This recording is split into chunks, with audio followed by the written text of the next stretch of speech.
Hello friends, आज आहे baby care day 31। तुम्ही आतापर्यंत आपलं चॅनल सबस्क्राईब केलं नसेल आणि तुम्हाला जर लहान बाळ असेल तर अशा प्रकारच्या टिप्स रोज मिळवण्यासाठी आपलं चॅनल सबस्क्राईब करा।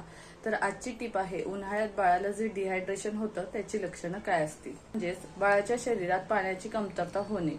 हे बाळाला एखादा जुनाट आजार असणं किंवा बाळाला जी औषधं चालू आहेत त्यामधूनही होऊ शकतं, किंवा बाळाच्या शरीरात अतिरिक्त पाणी निघून जाणे यामुळे होऊ शकतं।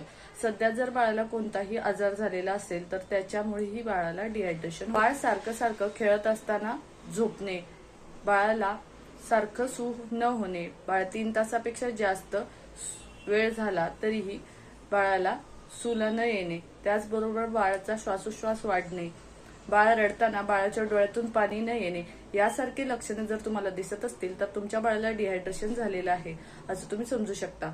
बाळाला डिहायड्रेशन होऊ नये म्हणून बाळाला तुम्ही सतत 1-1 तासांनी पाणी पाजू शकता। जर बाळ पाणी प्यायला अजून सुरुवात नसेल, बाळ खूपच जर लहान असेल तर बाळाला तुम्ही दूध वारंवार देऊ शकता।